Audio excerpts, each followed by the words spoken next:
All right, hey, it's John. My name is John. I'm the small town tourist here located here in Phoenix, Arizona, and this is just a live stream. I want to first talk a little bit about business, and I want to thank everybody, all of my new subscribers, all of my old subscribers, all of my subscribers.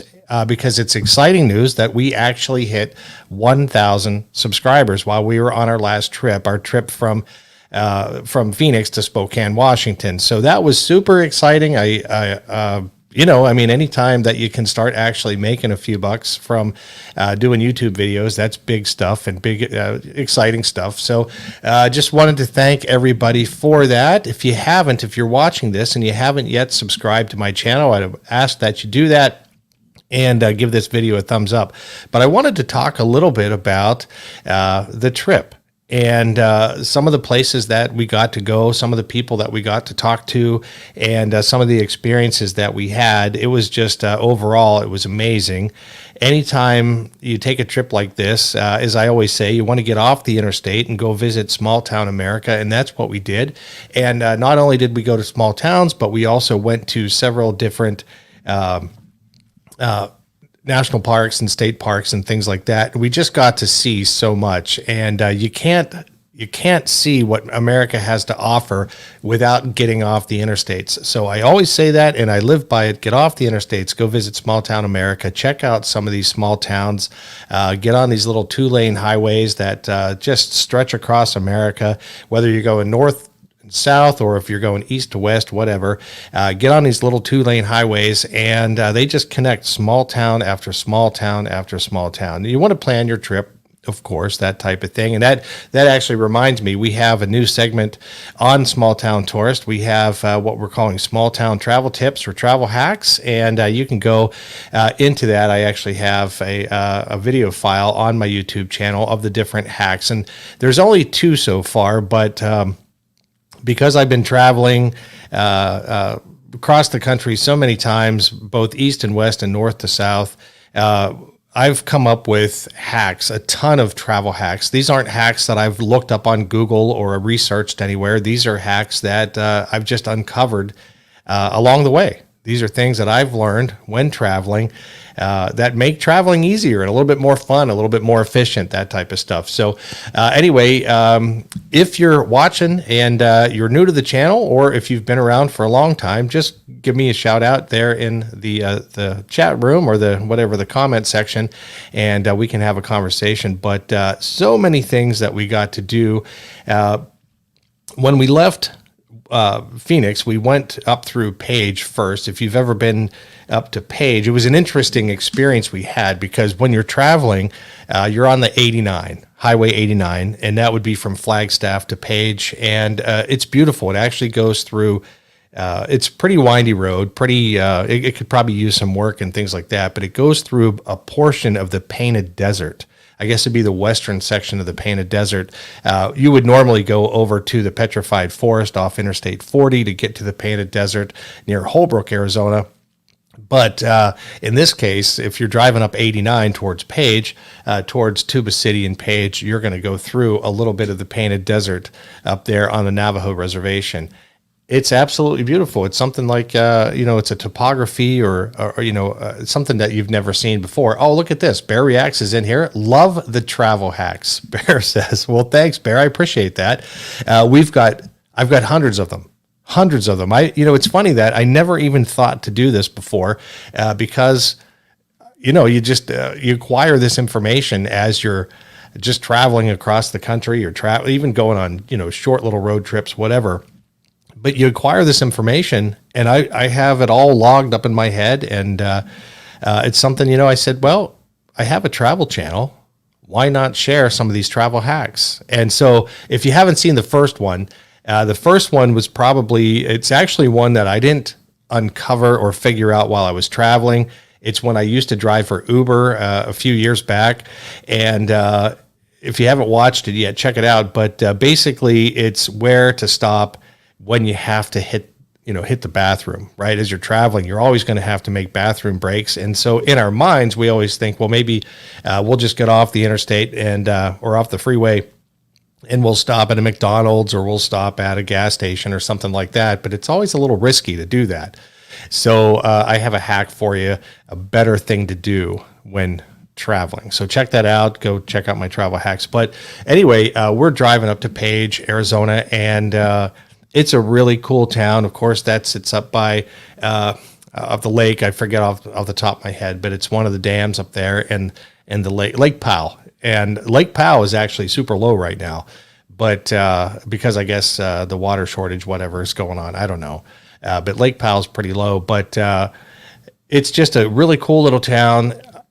Sadly, I will say this, because this was a business trip, I had to get from Phoenix to Spokane. I had to get up there and kind of get back. So I didn't have a ton of time to do much filming of the small towns that I would have loved to do, but I did get to drive through them and experience them and meet some people and just really enjoy my time. So Page was the first area that we stopped at. And then we went from there. We went up through Utah and got on through Panguitch. Panguitch is a cool little town up in Utah.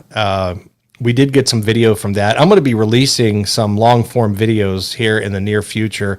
If you're a YouTuber, you know as well as I do that it takes a ton of time to edit videos and put them all together and that type of stuff. Bear, if you want to join the show, I don't know if you're still watching, but if you want to join the show, I will post, let's see, I'll post the link in the comments. Let me do that right now. There you go. But, yeah, so we went through Panguitch. I got some little video of Panguitch, Utah up there, and then we jumped on to the 15, drove up to Provo, and then into one of my favorite little towns, small towns across America.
All right, now I should be back. I don't know what was happening there.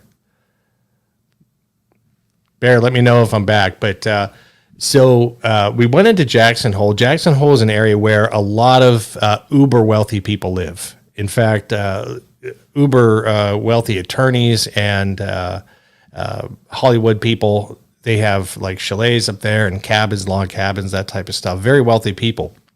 And so the real estate and that type of stuff is over the moon up there. It's absolutely beautiful, though. Again, it's right outside Grand Teton National Park, and not too far from the southern entrance into Yellowstone. And oh, holy cow! My very first ever super chat. Bear, thank you very much. You didn't have to do that, but thank you very much. That'll get me a gallon of gas. So thank you for my next trip. Everything that I earned from the channel is actually going back into the channel so that I can continue to bring content and that type of stuff. So thank you very much. I appreciate you. Very, very much. All right, so went into Jackson, and so I want to show a quick video. Of course, it's a famous town. It's, again, very uber wealthy people live there, but it's a famous town. If you remember Clint Eastwood, one of his movies, Every Which Way You Can, I think it was filmed there. And if you remember the infamous fight scene where he's fighting that guy, and you see the arch, all the arches that are made out of elk antlers, that's where it was shot, in Jackson Hole. So let me show you a quick video.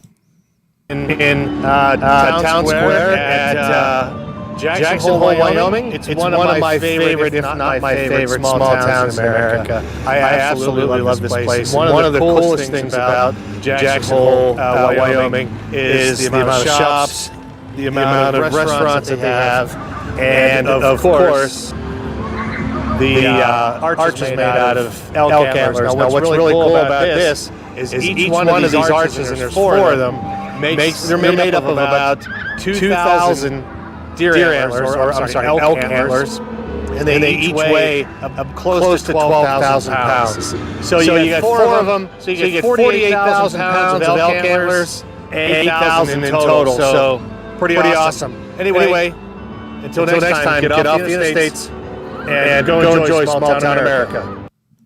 Yeah, so that's really cool. So these antlers are all stacked together. They make these huge arches, and there's four of them in this little park area.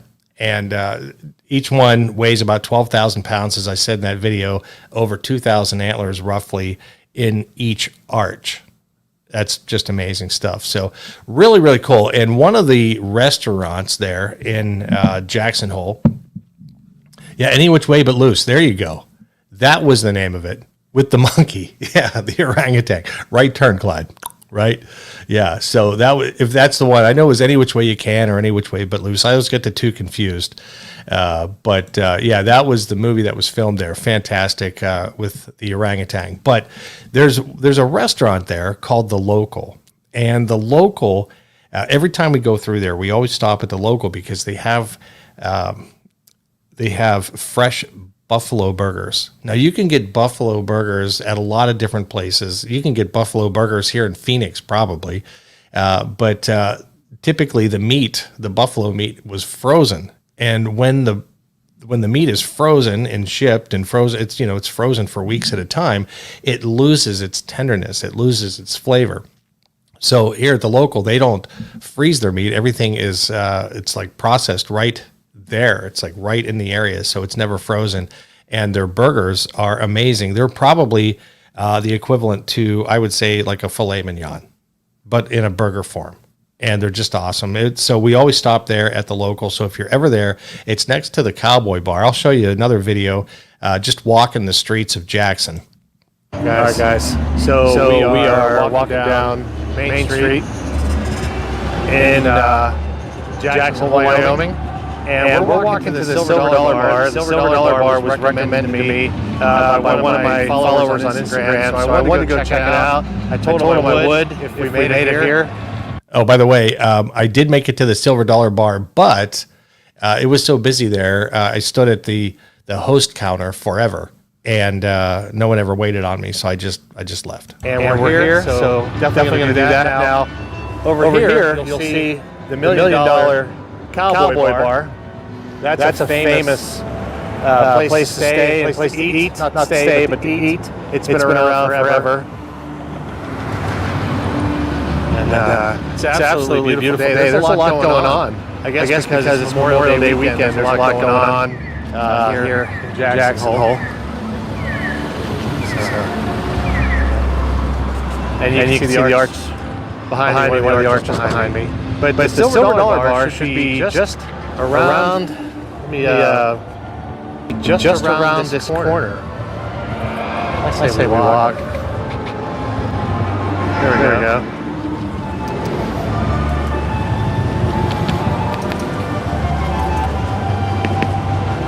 Should be down this boardwalk. Yeah, I see the sign for it.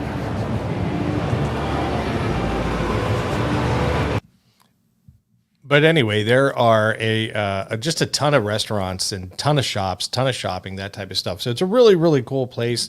And again, it's right outside of Grand Teton National Park, which is, if you've never been there, probably one of the most beautiful sights you'll ever see. The main road just kind of goes right through it. And it's these massive mountains. I don't have any pictures loaded or anything like that. You can go to Google and Google the Grand Tetons and check them out. But just probably one of the most picturesque scenes that you can see from any road. It's unbelievable. And then as you go past the Grand Tetons, then you get to the southern entrance of Yellowstone National Park. And as you're going through Yellowstone, it's funny, this trip, we actually got into Yellowstone, and I'll have some video of this, but we saw a grizzly bear, huge grizzly bear, like within 5 minutes of being in the park. But when you go in Yellowstone, there's a lake that is kind of off to your left, and the Grand Tetons are behind the lake. And of course, they reflect into the lake. It's one of the most majestic scenes you'll ever see. It's like a painting, like a Bob Ross painting, but that's come to life. It's magical. It's beautiful. It's definitely an amazing part of God's creation. It's unbelievable. So we drove into Yellowstone. That was our first, goal of the trip, was to get to Yellowstone and spend a couple days there. It is by far my favorite place on earth. I would go there every year for vacation if that was an option. If I could afford to do it, that's where I would go. In fact, our 25th anniversary is coming up around the block, and the wife and I have been talking. We're like, well, maybe we just go back to Yellowstone, but I don't know. We'll see. But it's just our favorite place. One of the greatest things about Yellowstone is their buffalo population.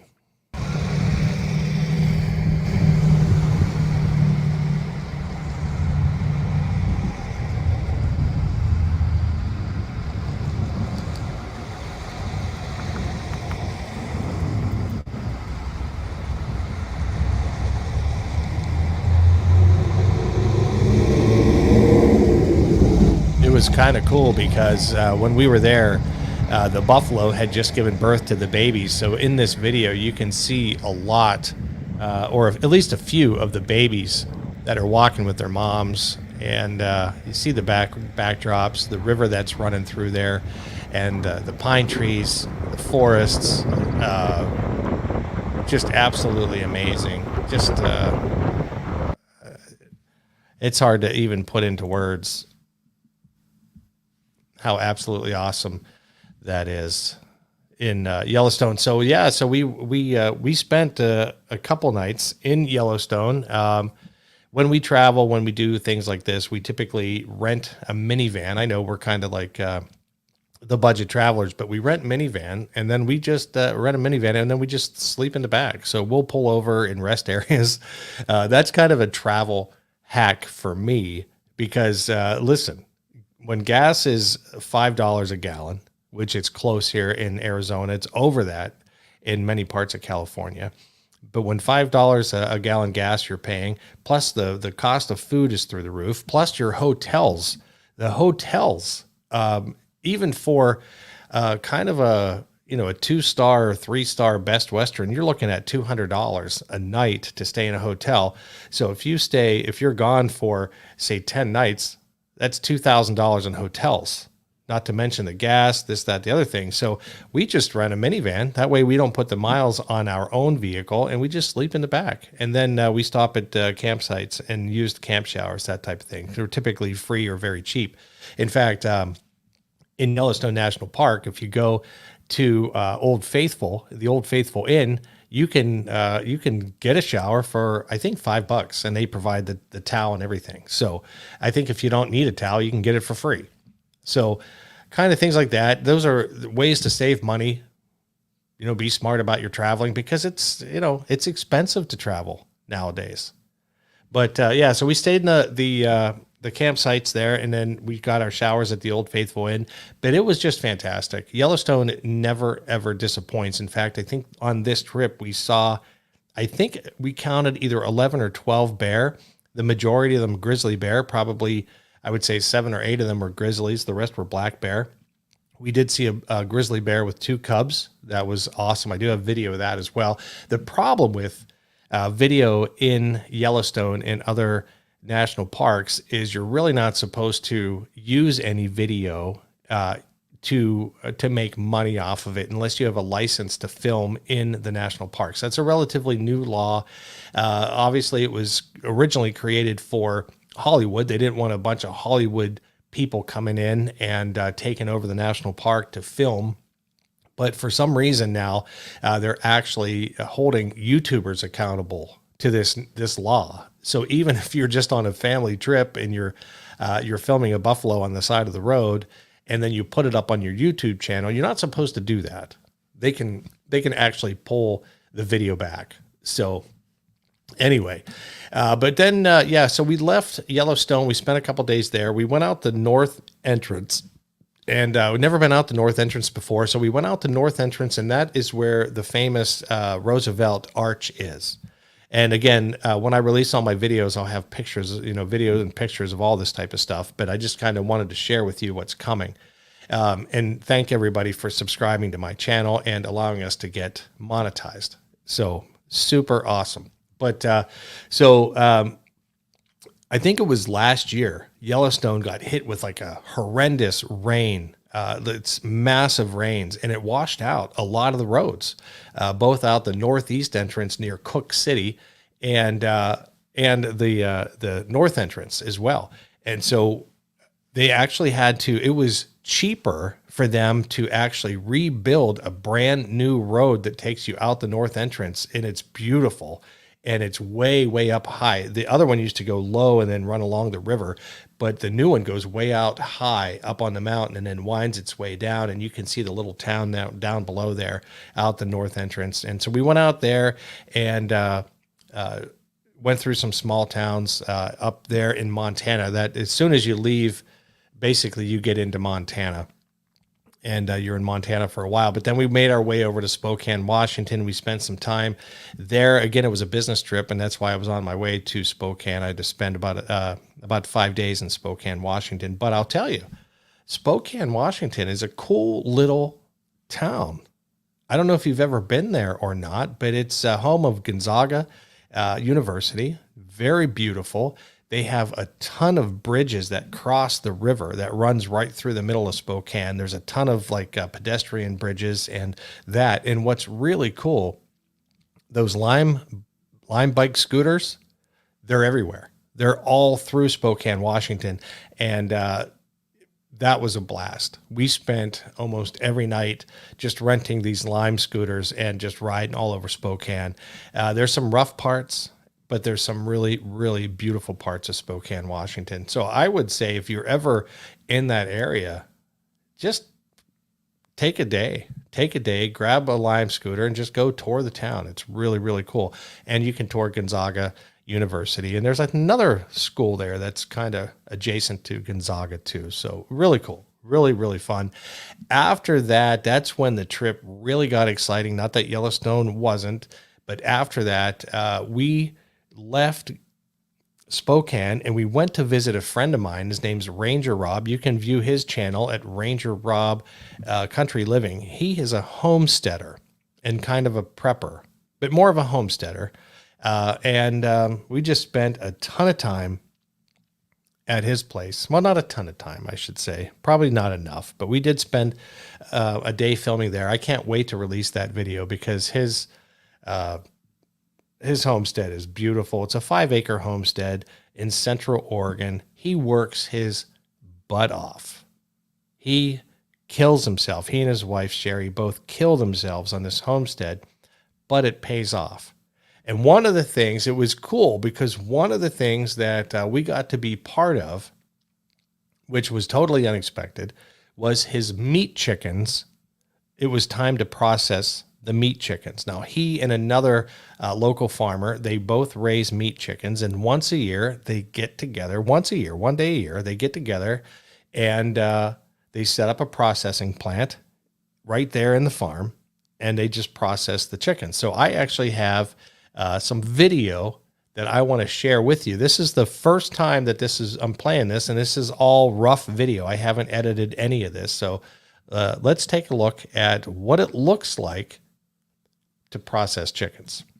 All right, guys, I am small town tourist here, and we are going to be wrangling chickens. Today we are at Ranger Rob's Country Living.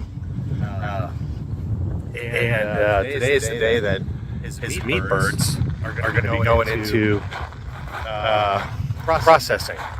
So we're gonna watch Ranger Rob. This is gonna be great. We're gonna be watching Ranger Rob wrangle some meat birds, some chickens, and he's got to get them, I guess, into some cages. I don't know, get them on the truck, and get them to the meat processing plant. So let's see how this goes. This ought to be a lot of fun.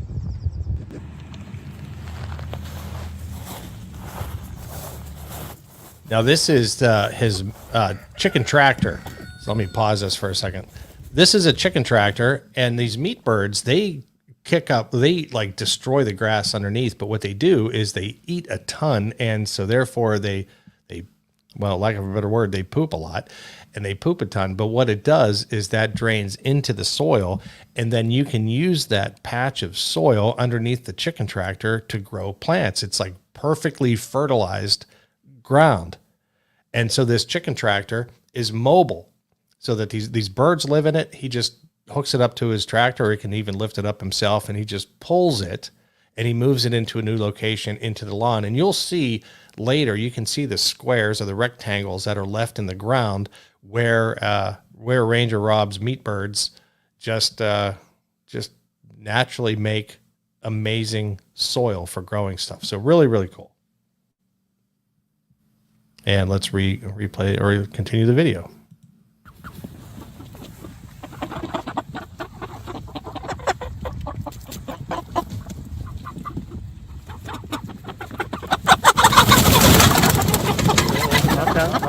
Calm down.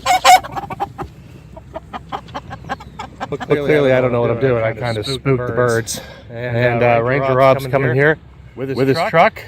He's on his way in.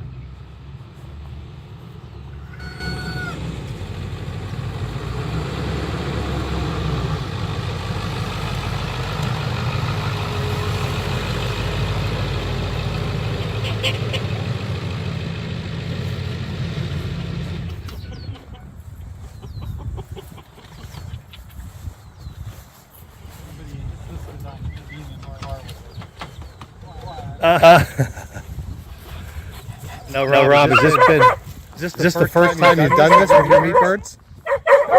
Yeah? I mean, I've raised turkeys and game birds in the past, but this is new. Hi, buddy. It's quite the responsibility having these guard dogs here. All I can do to keep them from killing people. Yeah. Very threatening. Yes. Especially the little one. Yeah, she's ferocious. That's Abby, right? Yeah, well, Abby. Trying to remember. All right. Now this is where he is moving the. Well, if anybody's ever wondered how a chicken tractor works. Yeah, he's moving the chicken tractor here, and you can see these bald spots on the right side where the dog's standing. That's where the chicken tractors were in the past, and you can see how they're all torn up the lawn. But it's perfectly,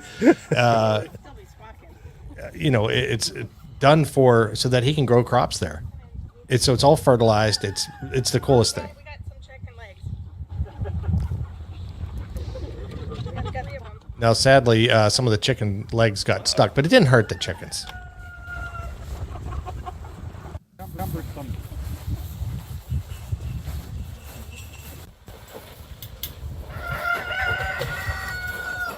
And that is that's the cage that they're going to move the chickens from the chicken tractor into that cage, and then they're going to take them to the processing plant, the plant, I guess, that they put together.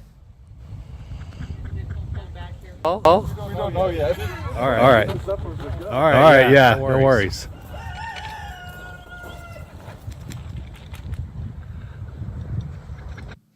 Yeah, this is real calm.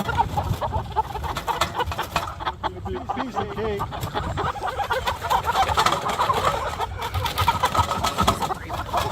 Yeah.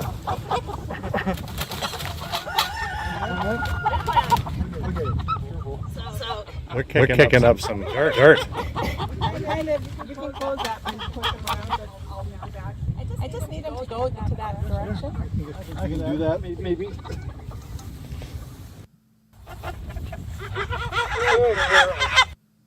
Oh, that's a chicken got loose.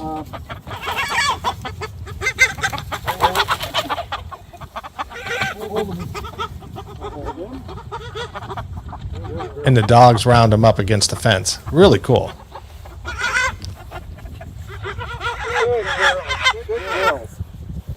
Here, dog. There's one in the drawer.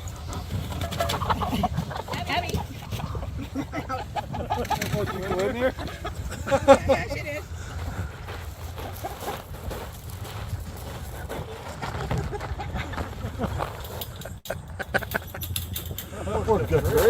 One chicken in.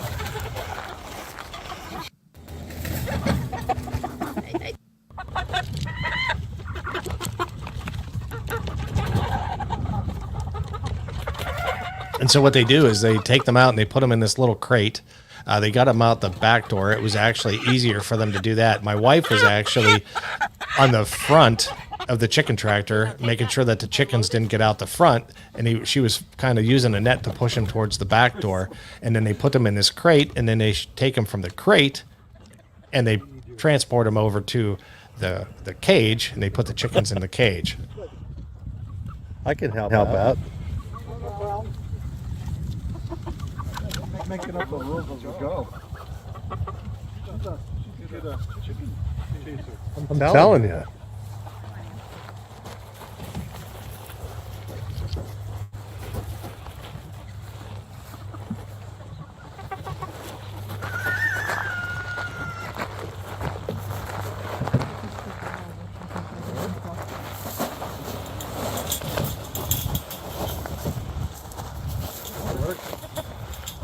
Chickens. There.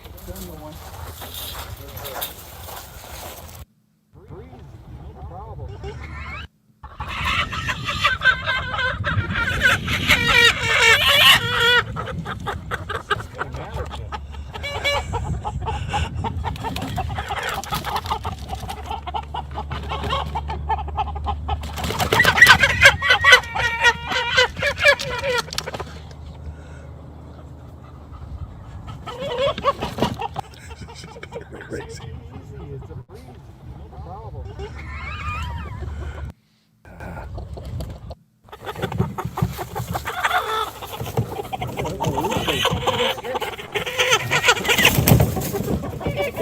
Good size.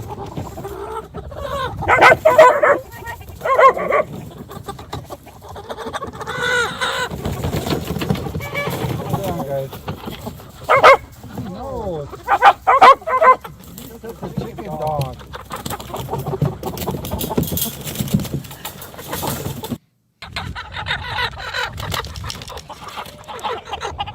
Just remember, Shelly's got the most important job.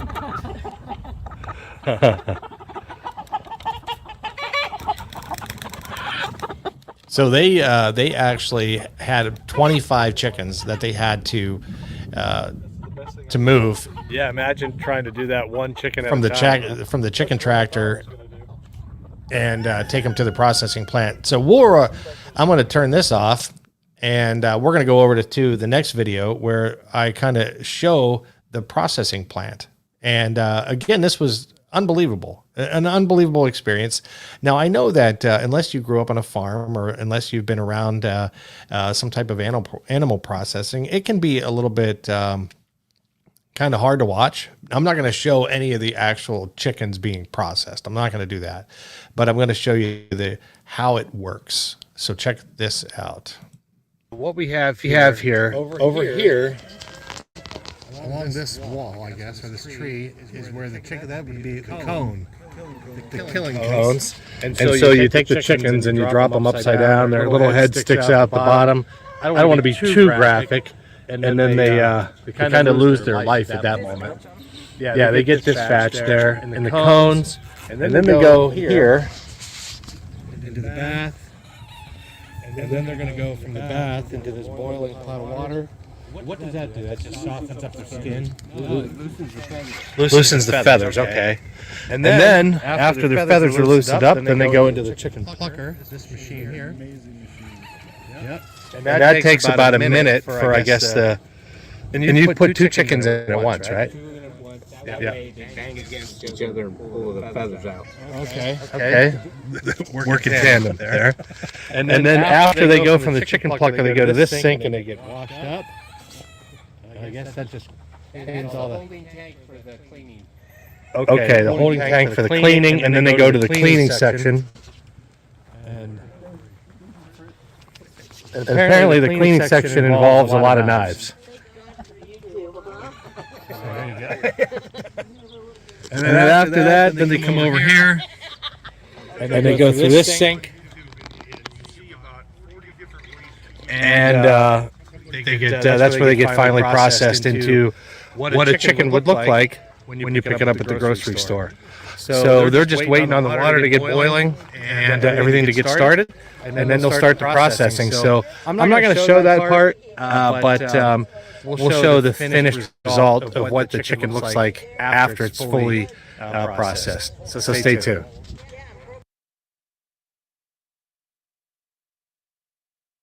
So that was awesome. It was such a cool experience to be there the day. Like I said, remember, Ranger Rob only has one day a year where he processes his meat chickens, and I just happened to be there the day that it was being done.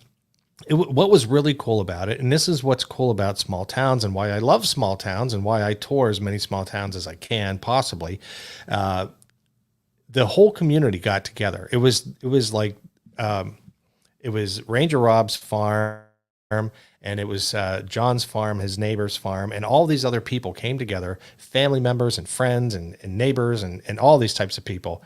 Do you have some kind of echo happening on the video? Well, it's my stupid Rodecaster Pro that I haven't been able to figure that out. So welcome to the show, though. My brother is here. Yeah, so I am having some audio issues, but for whatever reason, and I got to figure it out, but I'll figure it out. So the whole community got together. All of these people got together. Yellow Shirt Dad's here. Hello, Yellow Shirt Dad. Good to see you. If you haven't checked out Yellow Shirt Dad's channel, go to Yellow Shirt Dad, check him out. And he does like a daily video where he stands in front of a lake somewhere and tells dad jokes, and they're pretty good. So I did share one with him the other day, and Yellow Shirt Dad, you're free to use that video or that joke. I'm sorry, if you want to. I know it's not that good, but I made it up. That's the thing about my joke, is I actually made it up. But yeah, check out Yellow Shirt Dad's channel. Check out Bear Reacts too. Bear Reacts, I want to congratulate him. I want to call him out. I want to congratulate him for hitting 10,000 subscribers. So kudos to you, Bear Reacts. That is a tremendous milestone in the world of YouTube. So 10,000 subscribers, fantastic. So congratulations. But yeah, very, very cool. Yeah, of course, you're very welcome.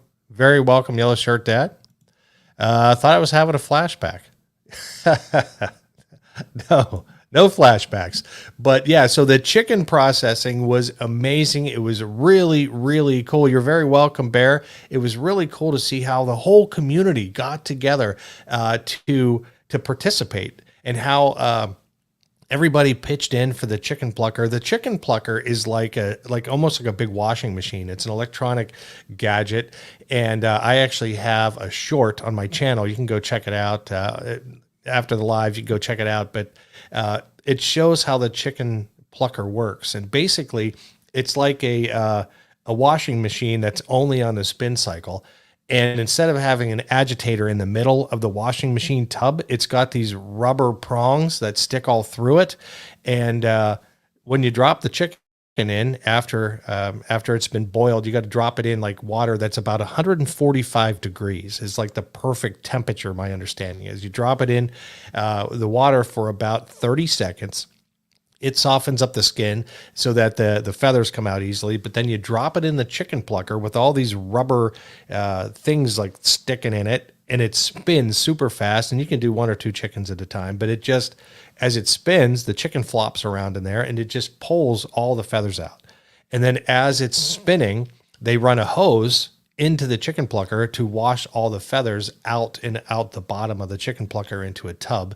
And then the tub, what I would recommend for them, and maybe they'll do it in the future, but what I would recommend is that the tub has a hole in the bottom so that the water, like with a screen, so the water can get out, but it will collect the chicken feathers. And then you can dispose of the chicken feathers however you have to do that. But what an incredible experience to be able to sit and watch a chicken from the moment it's, kind of its life is taken from it, right? In the cone, you stick it upside down in the cone. From the moment its life is taken to the moment it is what looks to be like a store-bought chicken is less than 10 minutes. So it's really amazing. The people that were actually doing the cleaning of the birds, once it comes out of the plucker, it goes into a tank to sit until the people that are cleaning the birds, they get to it and they clean the bird. They probably clean the bird in 3 to 4 minutes. Then it goes over to the detailed person. Then the detailed person makes sure that the person cleaning didn't miss anything and make sure all the feathers are out, because sometimes there's little micro feathers in there that they got to pull out. So they go through and they pull all the little micro feathers out. And then it goes into refrigeration. And this is key. This is something I learned that you wouldn't normally know, but after the bird is processed, then it goes into refrigeration for 24 hours. And the reason it can't go into the freezer right away is because you got to allow time for the rigor mortis to set into the bird. Otherwise, the meat is very tough. And so that would be, and my brother's here, and he's a deer hunter. That's why you string the deer up. You hang the deer to allow the rigor mortis to set in, because you don't want to get it processed. You don't want to butcher it or freeze it before that happens, because then the meat can be very tough. So that's what I learned. Pretty cool, pretty cool. So we had a wonderful time at Ranger Rob, in Ranger Rob's place. Just fantastic. And by the way, they are incredible hosts too. They set us up in their fifth wheel trailer, which is like a miniature home. It is unbelievable, super comfortable, just amazing. They called ahead, asked us what we like to drink. So they had the refrigerator packed full of Diet Cokes and waters, and just all around amazing. But the really cool part was to be part of the community, to watch them all get together and process. I think they processed 48 to 50 birds all in one day. So really, really cool. Now, when we left, actually, before we got to Ranger Rob's, because he was in Central Oregon, we actually came across this small mercantile store up in Washington. And Eastern Washington is where the best apples in the world are grown. So let me share this video.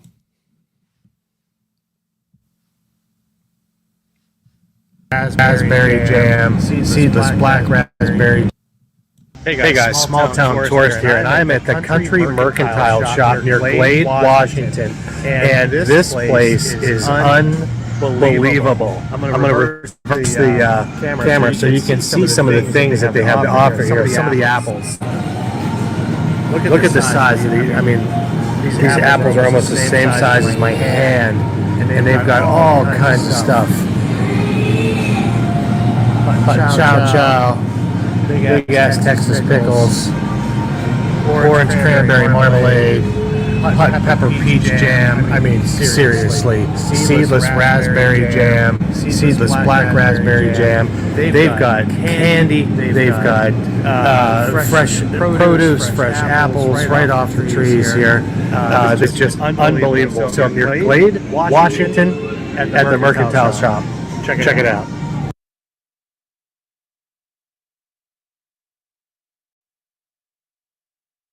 Yeah, so there you go. It was awesome. And you're not going to find a mercantile shop like that in the cities. You're not going to find anything like that, a farmer's market. I mean, we'll have little farmer's markets. We used to have them up in Mesa, and you'd go and maybe they'd have an apple the size of a golf ball.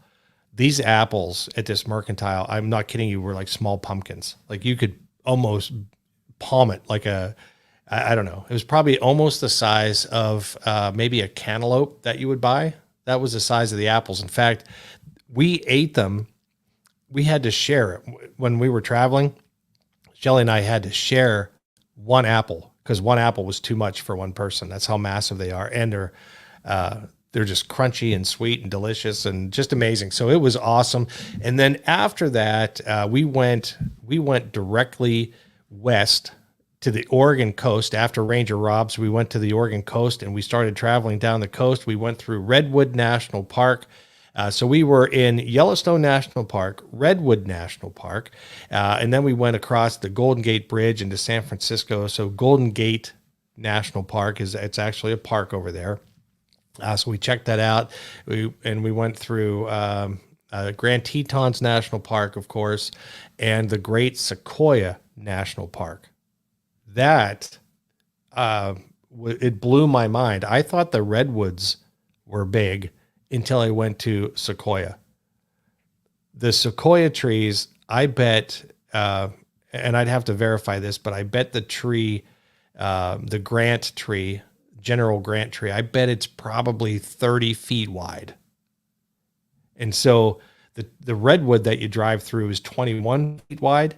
I bet the Sequoia tree was at least 30 feet wide, if not wider. It was the biggest tree I've ever seen in my life, and it was phenomenal. But so on the way to San Francisco, hopefully the Full House he saw. I didn't see the Full House. I totally forgot about that, Bear, when I was in San Francisco. I totally forgot about that. What we got here? A couple quotes here, a couple comments. Wow, all the jam and everything. Yeah, Yellow Shirt Dad, it was phenomenal. I mean, I've never seen. They probably had 200 different types of jam, and we actually took some peach jam to Ranger Rob, and he told me it was amazing. Lights out. So yeah, liked and shared out. Thank you very much, Yellow Shirt Dad. And Bear says, hopefully the Full House. Yeah, I didn't go to the Full House. I totally forgot about it, but the city was packed. San Francisco was jammed, and there were people everywhere. And believe it or not, you see on TV, it says how bad San Francisco is. We drove down Lombard Street. We drove through the financial district. We went down to Pier 39 and Fisherman's Wharf, and the city was clean. It was just packed with people. We drove through parks that are in the middle of the city, and there were people playing basketball and kids playing. And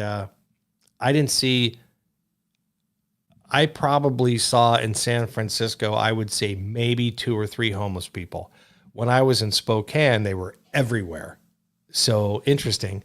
But, and I'm not saying that San Francisco doesn't have its bad parts. I'm sure it does, but I think it's maybe overemphasized a little bit, the bad parts of San Fran, because the city was great. But anyway, we went down to Fisherman's Wharf and saw the seals and did all that type of stuff, but totally forgot about the Full House. So my bad. Oh, I can't believe I forgot that. Anyway, so on our way down to San Fran along the coastal highway, there's a little town called Fort Bragg. And Fort Bragg, one of the famous things about Fort Bragg is a small beach called Glass Beach. Glass Beach is called Glass Beach because back in the San Francisco, when the San Francisco earthquakes occurred, there is a dump, like a garbage dump in Fort Bragg, and the whole thing went into the ocean because of the earthquake, and millions of glass bottles went into the ocean. Well, over time, from the sand and the water, the salt water and the rocks just beating against these glasses, broken glass, all these shards have washed ashore, and there's all different types of colors, all different types of glass, but it's all over the beach there. But it's not sharp because it's all like sanded down and smooth and that type of stuff. So yeah, sea glass, Yellow Shirt Dad said. Yeah, absolutely, sea glass. So pretty cool. I got to be honest with you. It was neat because we went down. We probably spent a couple hours there just digging through the sand and looking for different types of glass. And if you find something kind of cool, you just, I don't know if you're supposed to, but you can just, pop it in your pocket and take it home. I think people go there and look for like different color glass. I think the red glass and the blue glass are the ones that are really hard to find. But if you find something like that, you kind of take it home and maybe make something out of it, maybe a piece of jewelry or something. But it's interesting because if you think about it, it was all garbage. It was stuff that people threw away and that disposed of. They didn't want it. They didn't nothing to do with it. It just sat in a garbage dump until it started washing ashore, and then all of a sudden people wanted it again. So pretty funny. Pretty funny. But yeah, it was really cool. If you're up that way and you're traveling through the coastal highway, I would definitely recommend checking out Fort Bragg and Glass Beach. It was a unique experience. So, and then we went into San Francisco. Like I said, San Francisco was beautiful. I got some video of the seals and stuff like that, which I'll put together and get it out on a later date. But awesome. Their clam chowder is amazing. You always get the clam chowder in the bread bowl. You know, that's a thing you got to do. They have some of the best clam chowder in the world. Yellow Shirt Dad says red, blue, and orange are the most hard to find. Yeah, that's what I heard. Yeah, I knew the blue was. When I was there, a woman actually found a big chunk of green glass. It was interesting because it was like in a cube. Probably an inch, maybe 3/4 of an inch cube. And it was all like smoothed over and shiny. And it was the coolest thing. And she found it between wedged between two rocks along the beach. So yeah, it was really cool. But anyway, yeah, so very, very cool. Very cool. I would highly recommend it. Check it out. But and then after San Francisco, again, it was beautiful. We got to see both the Golden Gate Bridge coming in and then the Oakland Bay Bridge leaving. The Oakland Bay Bridge is a phenomenal site. It's an engineering masterpiece, but it's really cool. Yeah, the green is good. He said, yeah, the green was. It must have been. It wasn't a bottle or anything like that because of its thickness. It had to have been something, I don't know, maybe like a dish or something like that. I don't know. It was really cool though. But she was super excited that she found it and she was showing everybody, and pretty cool though. But yeah, so we left out of the Oakland Bay Bridge. We were going to go to Yosemite Park and then go down through the Sequoia National Park and then over to Death Valley. But the road to Death Valley had been washed out. I don't know how long it's been closed, but it would have taken like an additional 6 or 7 hours. And so we said, forget it, because it just wasn't worth it to take that amount of time. It would have taken an extra day for us to go through there. But one of these days I'll go through Death Valley, but it's not high on my priority list. But we did see Sequoia. Sequoia was fantastic. I would definitely go back there. It was real foggy the day we were there. And so we didn't get to see as much as I wanted to see. You can see some pictures on my Instagram, Small Town Tourist AZ. If you go to Instagram, you can follow me there. But there's a lot of pictures of the sequoias there. Amazing stuff. Just unbelievable how massive these trees are. One of the pictures I got was of one of the great sequoia trees, massive sequoia trees. And next to it is a regular pine tree. You know, and pine trees can be pretty big, but this sequoia just dwarfs the pine tree. Doesn't even look real. It's just amazing. So, but anyway, so I will have some videos coming out in the near future. I will be producing more and more of my travel hacks, small town travel hacks that I've come up with over the years of traveling. These are things, again, that I've come up with. Maybe my wife has come up with. And we think about them and we use them when we travel. But I said, I've got a travel channel. I want to put these hacks out there. And I don't know why I haven't done that in the past, but it was just something that came to me after this trip. Yellow Shirt Dad says, I love the travel hacks. I appreciate that, Yellow Shirt Dad. We're going to be getting more and more of those out there. I want to make sure that they're well produced and they get out to the audience. But super cool stuff that we got coming. We're going to be going to some small towns here in Arizona and doing some really good shooting. We're going to be going to Benson, Arizona. We're going to be going to Tombstone, Arizona. I would like to do that one with Bear. I don't know if Bear's still on the feed, but I would like to do that one with Bear when he comes out. That's a place that he's always wanted to go to. So I think it would be fun to do like a collaboration video of Bear Reacts and myself. But budget traveling. Yes. you know, the ultimate budget traveler. My brother and I know who the ultimate budget traveler were. And that's kind of where I get a lot of my, to be honest with you, that's where I get a lot of my budget traveling ideas from. Our dad was the ultimate budget traveler. He had a carpet business when we were young. And so he would empty out his carpet van. It had no windows. It was one of those like vans that had no windows in it. And so he would empty out the van, and then he would take this is so funny, but he would take like a porch furniture off the porch, and he would use like a baling rope off a hay bale, and he would tie the couch down inside the van. And that's where my brother and I sat when we traveled cross country. And the van had no air conditioning, no windows. In fact, I remember, and my brother would remember this, we're driving along Interstate 40, probably somewhere around Holbrook, Arizona, somewhere up in that area in the high desert. And it was so hot because I think it was June or July that we were traveling through. I think it was in June. And so June is the hottest month in Arizona. And so he actually opened the sliding door to the van and left it open as we're on the Interstate 40. Now, back then, this is probably back in the 80s. So the speed limit was 55 mile an hour. And so, you know, we're cruising along the interstate. We've got the wide open door, like it's probably, 4 feet, 5 feet wide open, so that at least we got air. But yeah, so we never stopped at a hotel. I remember we were traveling through Las Vegas, and my brother and I were like begging, please, Dad, look, they're advertising hotel rooms for $19.99. Can we please have a hotel room? And he wouldn't answer us. He always kept quiet. He wouldn't say anything. And so we were hoping, we're like, maybe we got through to him. Maybe we can get a hotel room. And but it didn't happen. So I remember just driving out of the Vegas lights and into the desert, and we pulled over on the side of the road. Bathroom bucket.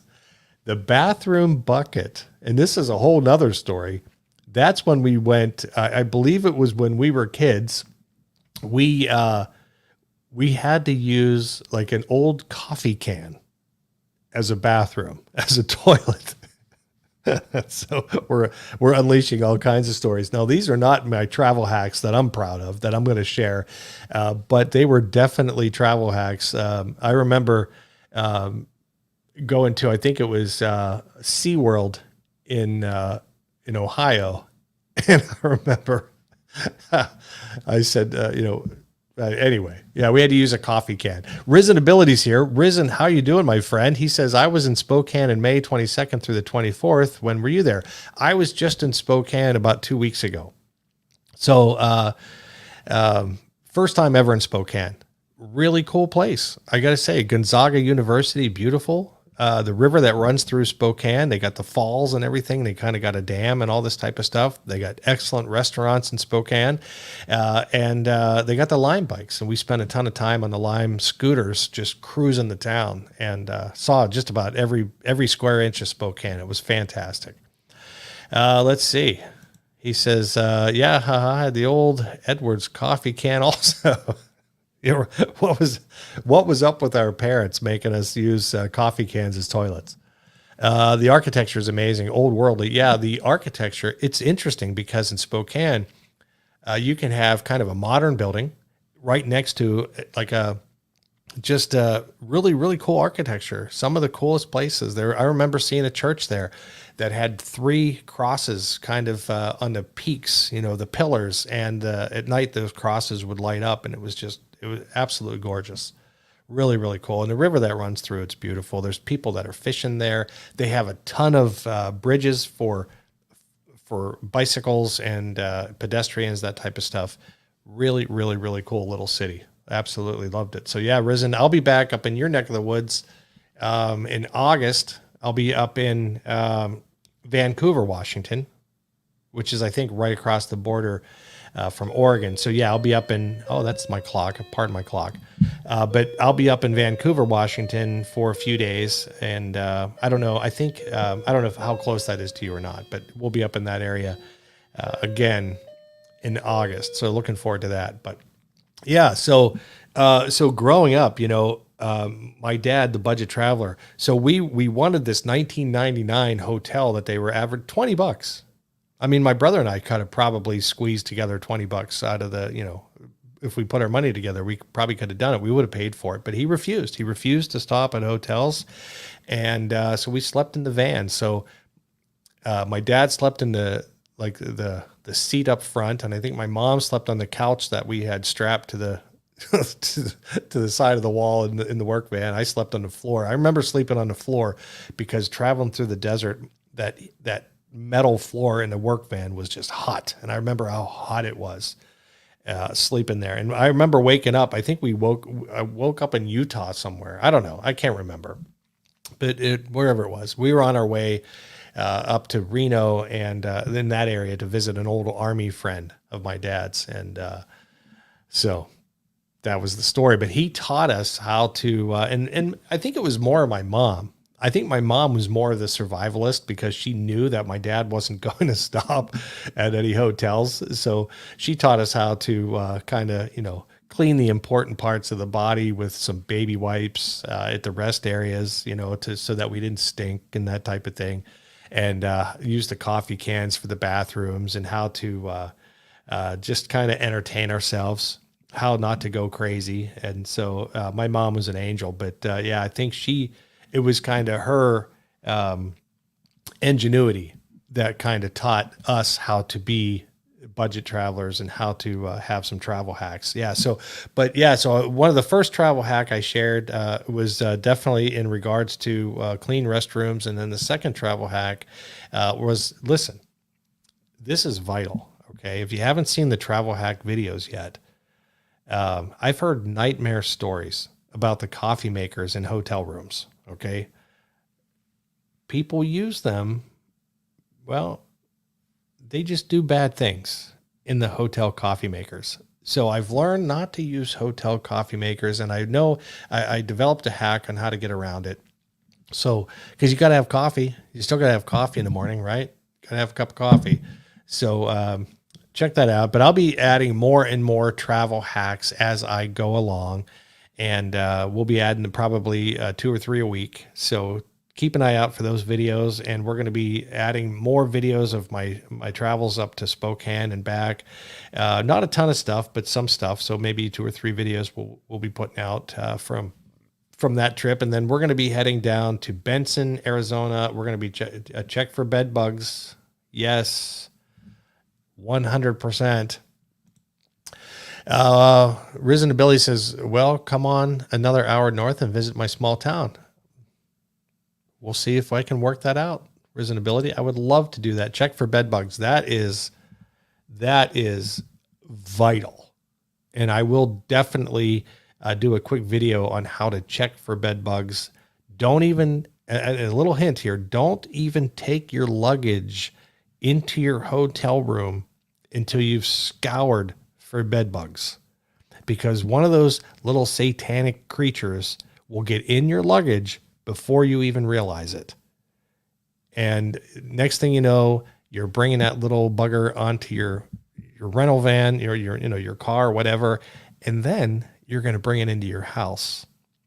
And before you know it, those things are going to take over your house. They're evil. Bed bugs are evil. So before you even leave your luggage in the hallway or leave it in the car, get your key, go to your room and check for bed bugs. And I'll do a little demonstration in a future video on how to do that. But yeah, unbelievable.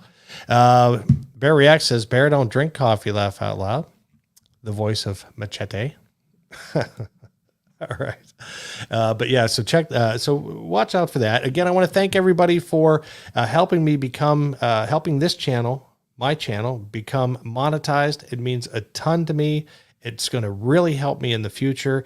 If you want to, you can become a subscriber to the channel. Subscribers are going to get some just kind of off the cuff stuff that other, the general public won't get. And you always get first access to my videos before they're released to public. They're going to be released to my subscribers. So if you want to subscribe to the channel, you can do that. That's always going to help. You can just share my videos. That's the biggest thing. Share out my videos and to your social media, and help grow subscriptions. Because the more views I get, that's how YouTube monetizes. That's how YouTube pays, based on the amount of views and that type of stuff. So anyway, that's about it. That's all I got to share. Again, I want to share for those who came late, this is just a cool little video of some buffalo that we saw in Yellowstone.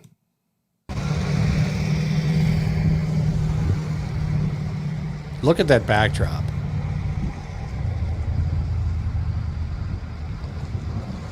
That's like Dances with Wolves photography right there.